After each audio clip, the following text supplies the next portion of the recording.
Imagine standing before a door that separates two completely different worlds. On one side, the infinite void where souls exist as pure energy.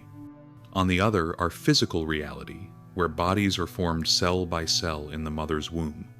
This door represents one of the greatest mysteries of human existence, the exact moment when the soul enters the body. Think about your own experience. Can you remember the moment you became aware of yourself? Of course not. In the same way, the moment of the soul's entry happens in dimensions that transcend our common conscious perception. It's an event that occurs simultaneously on the physical, emotional, mental, and spiritual planes, creating a complexity that defies any linear explanation. The ancient Egyptians believed this moment was connected with the alignment of certain constellations. The Greeks spoke of the divine breath that animated inert matter. Hindus describe a gradual process where different aspects of the soul anchor into the body at distinct moments. Each culture developed a complex system to explain the inexplicable. But here's the fascinating point. All these traditions agree on one thing.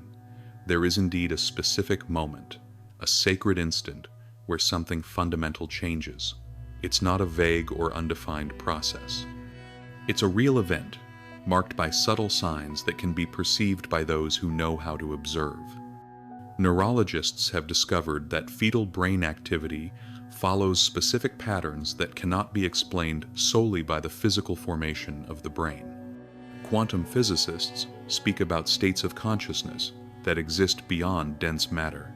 Psychologists document cases of children who demonstrate distinct personalities from very early stages of development. What makes this mystery even more intriguing is that many mothers report extraordinary experiences during pregnancy, vivid dreams, intense energetic sensations, moments of deep connection that clearly mark a before and an after, as if the universe whispered to them, "Now it's time." Some esoteric traditions teach that the soul is not simply placed in the body, but actively chooses when to make this transition. This means that each entry is unique, personalized, happening at the cosmically perfect moment for that specific consciousness. Get ready for a journey that will challenge everything you thought you knew about the beginning of life. 3 moments, 3 theories, 3 completely different views on when the soul makes its triumphant entry into the human body. For centuries, these perspectives have divided not only students of esotericism, but also philosophers, theologians, and even scientists. Each carries its own logic, specific evidence, and profound implications about the nature of conscious life. The first theory is the entry at conception. This view, supported by many Christian traditions and some esoteric schools, states that at the exact moment when the sperm penetrates the egg, the soul anchors into the new being. It's as if the universe waits for this cellular encounter to give the green light to consciousness. Proponents of this theory argue that from the very first instant, there is a unique, energetic field, a vibrational signature that didn't exist before. Think about the magnetic force that must exist at that moment. 2 gametes, carrying the genetic stories of entire generations, fuse in a microscopic explosion of possibilities. For followers of this view, it's impossible for such a powerful event to happen without the direct participation of the soul. They cite cases of mothers who report extraordinary dreams on the very night of conception, or immediate energetic changes they feel in their bodies, as if something fundamental had shifted. The second theory is the entry at implantation. Here we're talking about the moment when the embryo attaches to the uterine wall, usually between the 6th and 12th day after conception. This school of thought considers that only when the embryo establishes a real connection with the mother's body can the soul properly anchor itself. It's as if the soul needs a fixed address to settle definitively. Those who defend this theory point to an interesting fact. It's exactly during implantation that the hormones announcing pregnancy begin to be produced. Coincidence? For them, no. It's the chemical signal that a new consciousness has just installed itself.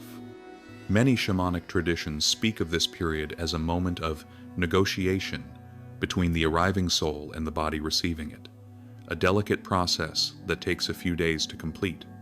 The third theory, perhaps the most poetic of all, is the entry at the first heartbeat. This usually happens around the third week of pregnancy, when a tiny organ, smaller than a poppy seed, begins to beat with its own rhythm. For followers of this view, this is the moment when the soul literally gives life to the physical body. The heart has always been considered the seat of the soul in countless cultures. Egyptians, Greeks, Chinese, all saw the heart as much more than an organ. It was the center of consciousness, the portal between spirit and matter. When that tiny embryonic heart gives its first beat, it's as if the soul is announcing, "I'm here, I'm alive, I'm ready for this journey." What makes these theories so fascinating is that each offers compelling evidence. Mothers from different spiritual traditions report mystical experiences at moments that exactly coincide with these three phases. Some feel the soul's presence from the very first days. Others describe a sensation of someone arriving home around implantation. And there are those who mark the moment of the first heartbeat as an energetic turning point. But here's a detail that could change everything. What if all these theories are correct? What if the soul's entry isn't a single event, but a stepwise process?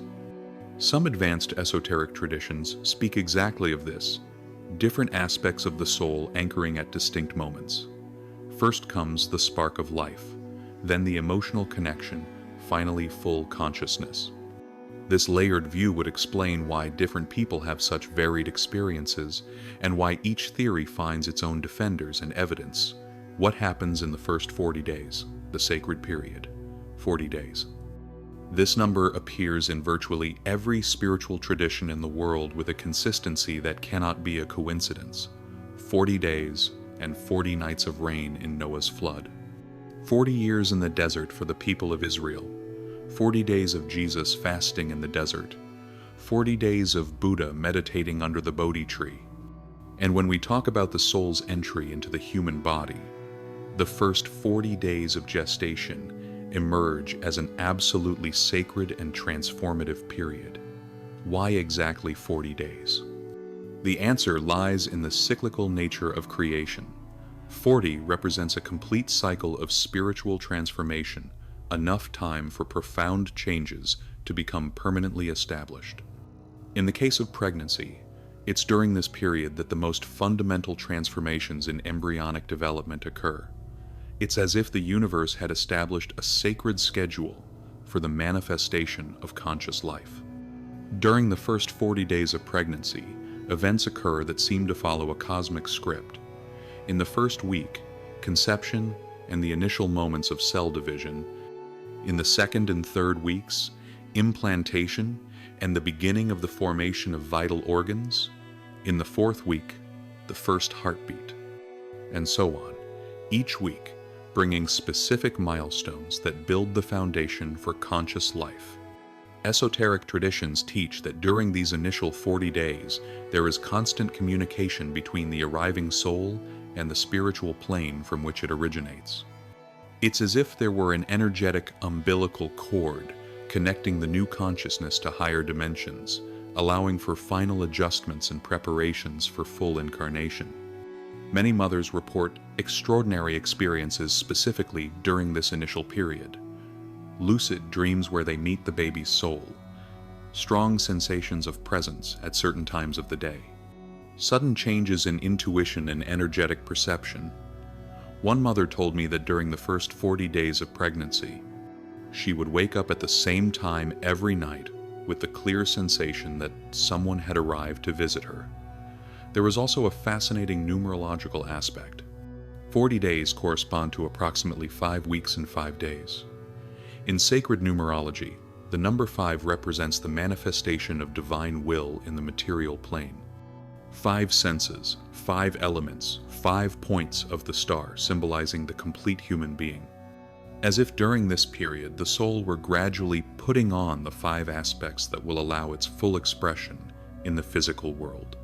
Eastern traditions speak of this period as the moment of the first spiritual breath, not the physical breath, which will only happen at birth, but the energetic breath, the moment when the soul begins to inhale the material experience and exhale its spiritual essence into the new body. It's a gradual acclimatization process, like a diver slowly descending to adapt to the pressure of the depths. From a physical development perspective, the first 40 days are truly magical. It's when the central nervous system, the heart, the basic limbs, the primary sensory organs are formed, as if the soul were personally overseeing the construction of its new home, ensuring that every detail is perfect for the long journey ahead. Some esoteric schools teach that it is during this period that the soul makes its final agreements with destiny. Choices about the lessons it will come to learn, the challenges it will face, the gifts it will bring to the world. It's like a final planning meeting before fully diving into the human experience. What makes this period even more special is that it almost always happens before the mother consciously discovers that she is pregnant. It's as if the soul wants to do all this preparatory work in secret, establishing itself fully before announcing its arrival in the physical world. At 40 days, according to many traditions, the soul has already made its definitive choice. It has fully committed to this incarnation. It has already established its fundamental energetic connections. It's the end of the trial period and the beginning of the real journey of development and growth. For mothers who know this ancient wisdom, the first 40 days become a special period of meditation, of conscious connection with the arriving soul. A time of preparation not just physical but spiritual, emotional, and energetic to receive this new consciousness that has chosen our family for its earthly journey. The universe never does anything silently. When a soul enters the human body, it leaves clues, signs, energetic marks that can be perceived by those who know how to observe. They are subtle but consistent messages, reported by mothers from all cultures and spiritual traditions. Like little everyday miracles announcing, a new consciousness has just arrived. The first and most common sign is extraordinary dreams. We're not talking about ordinary dreams, but dream experiences with a completely different quality. More vivid, more real, loaded with deep meaning. Many mothers report dreaming of the baby's soul even before knowing they are pregnant. Dreams where a luminous presence appears, where a soft voice announces its arrival, where specific symbols appear repeatedly. One mother reported that 3 days before discovering her pregnancy, she dreamed of a garden full of golden flowers. In the dream, a small child ran among the flowers and said, "Mom, I chose you." When she woke up, the feeling was so real that she even searched the house as if there really was a child present. 2 days later, the pregnancy test confirmed what her heart already knew. Another striking sign is sudden changes in energetic sensitivity. Women who had never paid attention to energies begin to perceive presences, to feel changes in the environment, to pick up on people's and places' vibrations with impressive accuracy.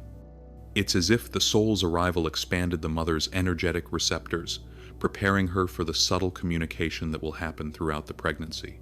Synchronicities also multiply extraordinarily.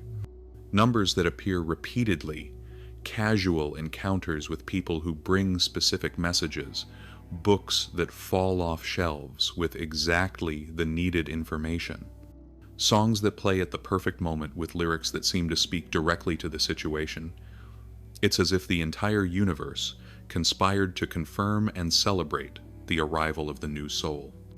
There's also the phenomenon of unexplained physical changes.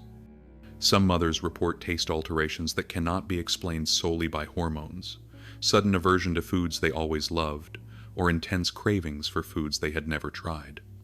As if the soul were already influencing the preferences and needs of the physical body.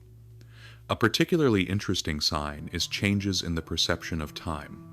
Many women describe a sensation that time stopped or shifted in quality at a specific moment during the early days of pregnancy, as if there were an energetic time marker that divides life into before and after. This moment doesn't necessarily coincide with physical conception, but with the soul's energetic entry. Changes in relationships with animals are also frequently reported. Pets that were never particularly affectionate suddenly become protective and clingy with their owner. Cats that start to need the still flat belly. Dogs that bark at nothing in the direction of the mother's womb. As if animals, with their natural sensitivity, were the first to detect the new energetic presence. Some experienced mothers speak of specific physical sensations that don't resemble normal pregnancy symptoms. A sensation of fullness that has nothing to do with the size of the belly, but with an energetic presence. Or a subtle, almost imperceptible vibration, which some describe as a very low buzz of life, felt more with the heart than with the ears. There's also the phenomenon of changes in maternal intuition.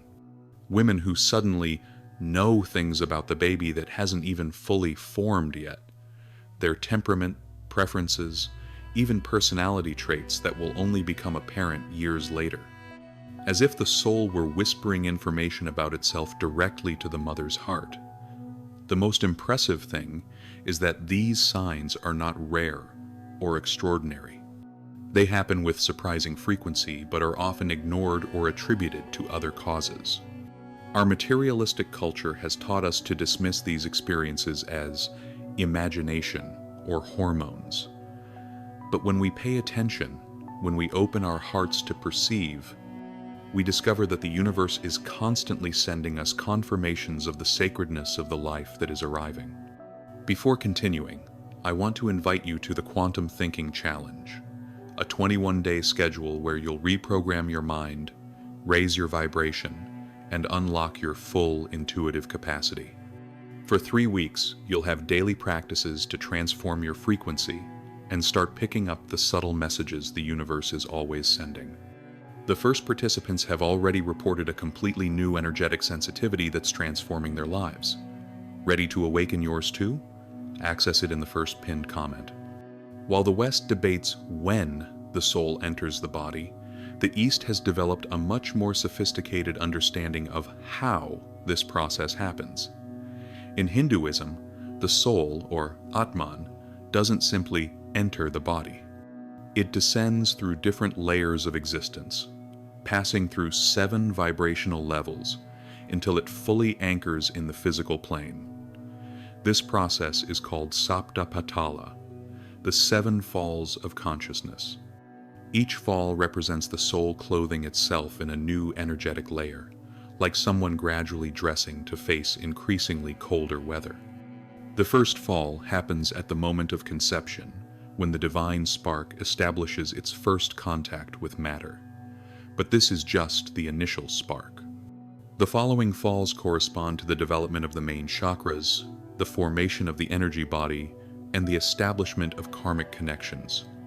Only around the 4th month of pregnancy does the Atman fully anchor, bringing with it the entire baggage of previous lives and the specific purpose of this incarnation. Buddhism offers an even more detailed perspective through the concept of Bardo Sidpa, the intermediate state between death and rebirth. According to Tibetan teachings, the consciousness that will reincarnate goes through a transitional period that can last up to 49 days. During this time, it observes different birth possibilities until it finds the womb offering the perfect conditions for its karmic lessons. But here's the fascinating detail. The consciousness doesn't simply choose and enter. It first establishes an energetic connection with the future parents, subtly influencing the events that will lead to conception. It's as if it were the invisible conductor, orchestrating the circumstances that will allow its return to the physical world. Only after ensuring that all conditions are aligned does it make its definitive entry. Taoism perhaps offers the most poetic view of all. According to this tradition, each soul is like a raindrop forming in the clouds of the Tao, the primordial source of all existence. During gestation, this drop gradually condenses until it's ready to fall into the physical world. But even after birth, it maintains an invisible connection with the clouds from where it came. The Taoists speak of 3 Hun, spiritual aspects of the soul that connect to the body at different times. The first, Hun, enters at conception and brings basic vital force. The second Hun arrives around the third month and brings personality and emotions. The third Hun only fully manifests at birth, bringing spiritual wisdom and the connection with the Tao. This layered view explains why Eastern traditions consider certain periods of gestation particularly sacred. It's not just a matter of physical development, but of the progressive anchoring of different aspects of consciousness. Each month represents a new energetic installation, a new layer of spiritual complexity manifesting. What unites all these traditions is the understanding that the soul is not a simple entity, but a complex set of energies, memories, purposes, and connections. When we talk about its entry into the body, we're actually talking about a spiritual download process that happens in specific stages. Eastern practices have developed sophisticated methods to accompany and facilitate this process. Specific mantras for each phase of pregnancy, meditations that help the mother attune to the arriving soul, rituals that create an energetic environment conducive to the complete anchoring of consciousness. Leave here in the comments. Which of these Eastern views makes the most sense to you? The gradual descent of Hinduism, the conscious choice of Buddhism, or the natural condensation of Taoism? When we think of Christianity and the soul, most people imagine only the official doctrine of the Church. But there's a much deeper and more mysterious dimension, esoteric Christianity, which has developed extraordinary understandings of when and how the soul enters the human body. These revelations come from mystics, saints, and visionaries who have had direct experiences with the mysteries of incarnation. Saint Hildegard of Bingen, the extraordinary German mystic of the 12th century, had detailed visions about this process. In her writings, she describes how she saw the soul descending from the heart of God as a golden light that gradually condenses until it finds the forming body. According to her visions, this encounter does not happen at the moment of conception, but when the embryo reaches sufficient spiritual maturity to receive the divine light. Hildegard saw that the soul arrives carrying 3 gifts: life, vis vitalis, which animates the physical body; wisdom, sapientia, which enables knowledge; and love, caritas, which allows connection with God and with others. Each of these gifts anchors in the body at different moments during pregnancy, creating progressive layers of consciousness. The apocryphal Gospels, early Christian texts that were not included in the official canon, contain fascinating revelations on this topic. The Gospel of Philip speaks about the moment when the Holy Spirit covers with its wings the being in formation, referring to a specific instant where the soul is sealed into the physical body. This moment would be accompanied by signs visible only to those with open spiritual eyes. Meister Eckhart, the great German mystic, taught that the soul does not enter the body like water being poured into a vessel, but like a fire gradually lighting another fire. His sermons speak of a process of spiritual ignition, where the divine spark present in each soul awakens matter to conscious life. It's as if the soul were the match and the body the candle. The meeting of both creates a completely new flame. The Desert Fathers, those first Christian monks who retreated to Egypt in search of direct mystical experiences, left accounts of visions of incarnation. Saint Anthony of Egypt described having seen, during deep prayer, the moment when a soul clothed a body as one puts on clothing. But this clothing wasn't simply put on. It was woven around the soul by angels specialized in this sacred work. These esoteric Christian traditions developed an understanding that 3 bodies form simultaneously: the physical body, visible; the etheric body, energetic; and the astral body, emotional. The soul needs to connect with all 3 to complete its incarnation. The process begins with the etheric body during the first weeks, progresses to the astral body during the second trimester, and only completes in the physical body at the moment of birth. Saint Teresa of Avila, in her deepest mystical experiences, reported seeing what she called the chambers of the soul. According to her visions, each soul has 7 inner chambers, and during pregnancy these chambers are illuminated one by one. The complete process would take exactly 280 days, the average time of a human pregnancy. Each chamber corresponds to an aspect of consciousness that gradually manifests. The Christian Gnostics, a mystical school from the early centuries, had an even more complex view. For them, the soul passed through 12 celestial spheres before reaching the physical body. In each sphere, it received a specific garment, qualities, talents, karmic challenges. The time it took to cross all the spheres determined the exact moment of its entry into the earthly body. Jacob Boehme, the German mystic known as the Teutonic philosopher, had revelations about what he called the spiritual tincture, a subtle essence that the soul deposits in the body during its entry. This tincture would be responsible not only for life, but for each individual's unique personality.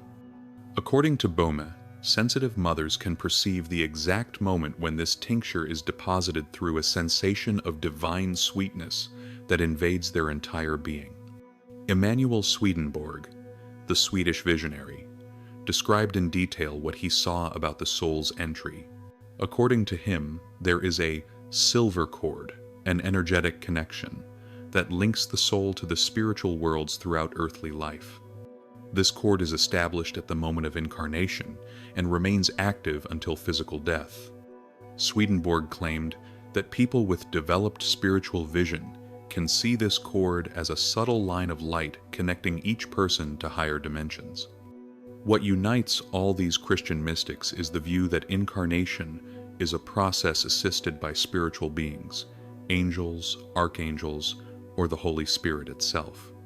It is not something that happens mechanically, but a sacred event orchestrated by celestial hierarchies. Each soul is accompanied on its descent journey, protected during the anchoring process, and continues to receive spiritual assistance throughout earthly life. This esoteric dimension of Christianity offers a rich and poetic perspective on the soul's entry, where each incarnation is seen as an act of divine love, a sacred opportunity for spiritual growth, and an event that mobilizes celestial forces in support of the new life coming into the physical world. Dr. Peter Hepper, from Queen's University Belfast, conducted revolutionary studies that forever changed our understanding of when consciousness emerges. His research showed that fetuses as young as 18 weeks already demonstrate specific musical preferences, recognize their mother's voice, and even respond differently to emotional stimuli. But what really impressed the scientific community was discovering that these responses cannot be explained solely by neurological development.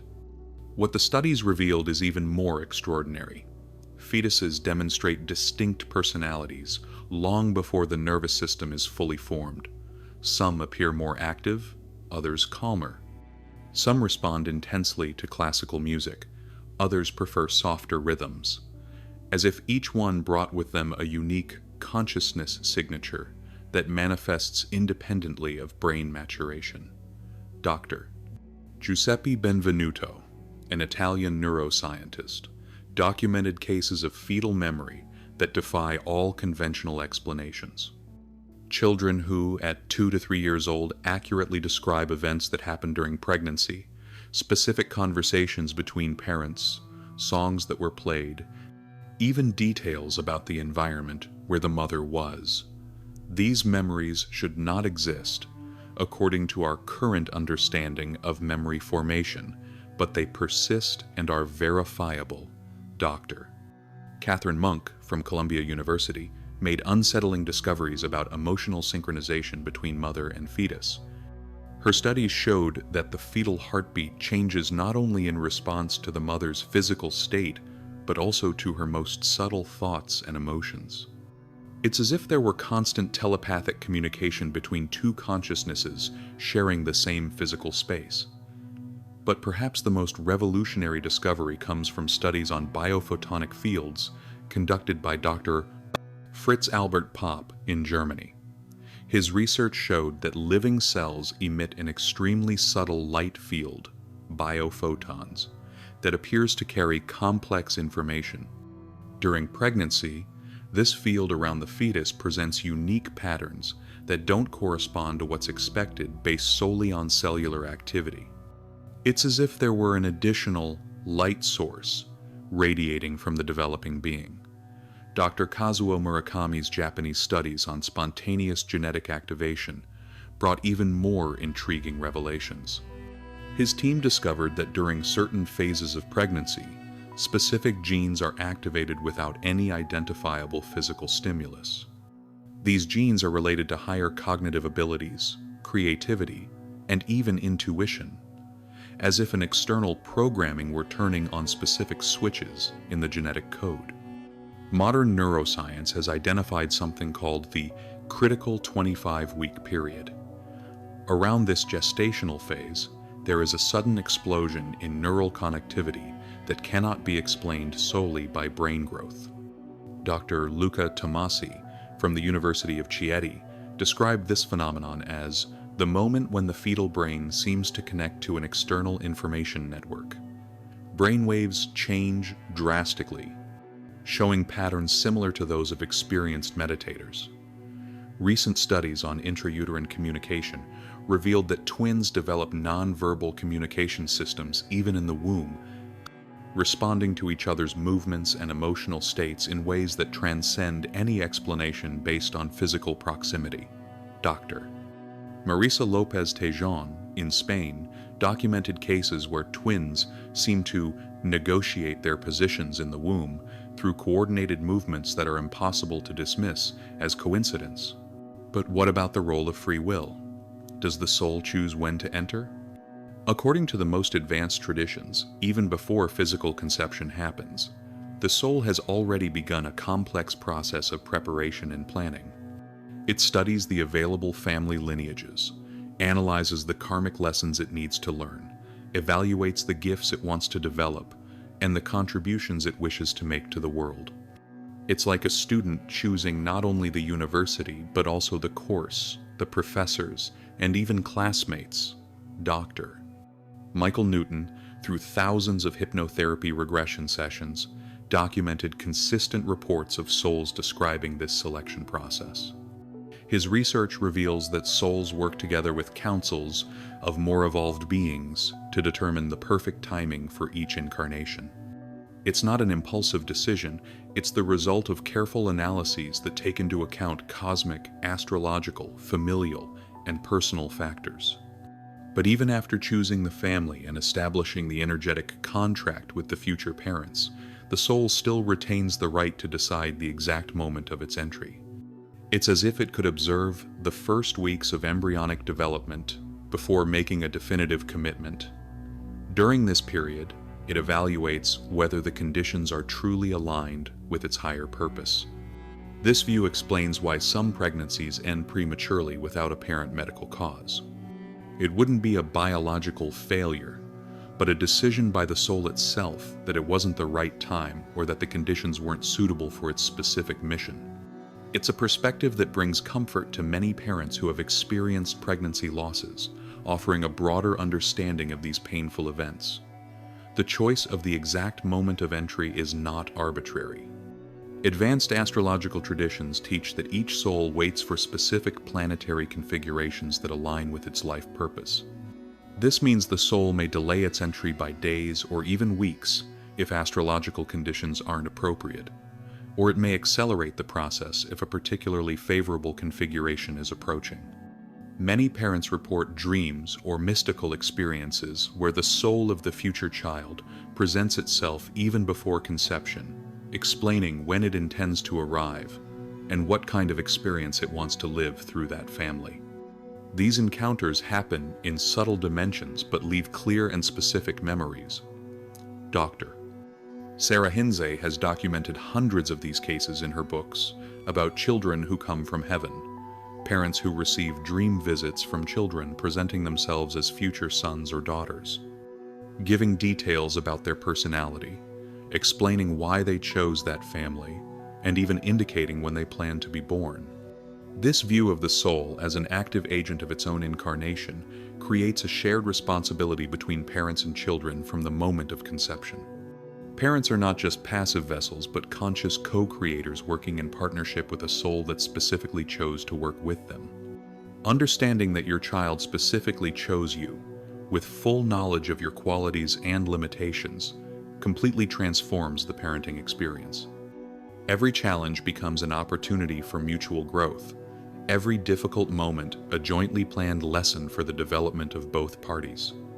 The soul enters the body when it decides it is ready, when the conditions are aligned, and when the cosmic moment is perfect for its specific mission. It's not an accident, not a coincidence. It's a conscious choice made by a wise consciousness that knows exactly what it is doing and why it is doing it.